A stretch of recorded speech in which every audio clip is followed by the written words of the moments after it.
So let's call this A, B, C, and D. So in this problem, we're given that angle B is congruent to angle D, and also that ray AC bisects angle BAC. Actually, not BAC, but rather BAD. Go ahead and prove that segment BC is congruent to DC. So feel free to try this problem.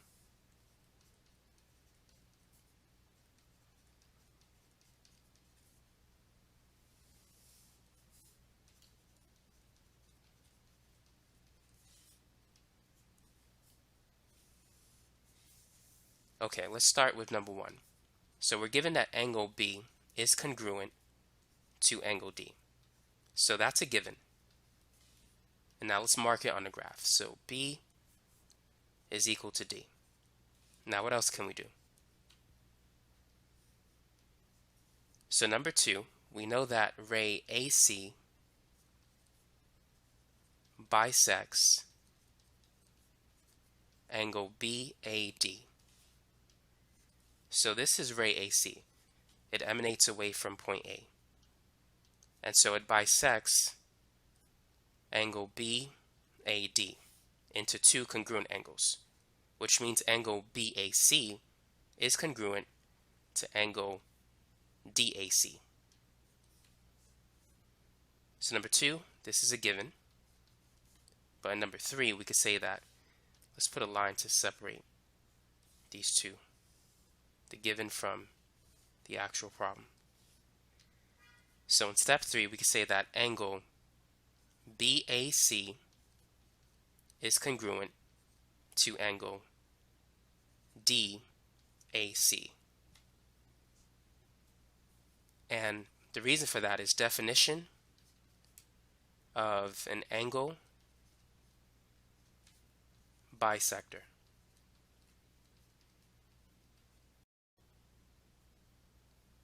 Now let's move on to our next step. In step 4, we could say that AC is congruent to itself due to the common side that we see here. And that's based on the reflexive property.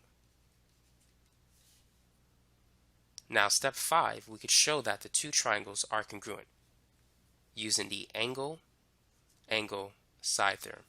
So we could say that triangle BAC is congruent to triangle DAC.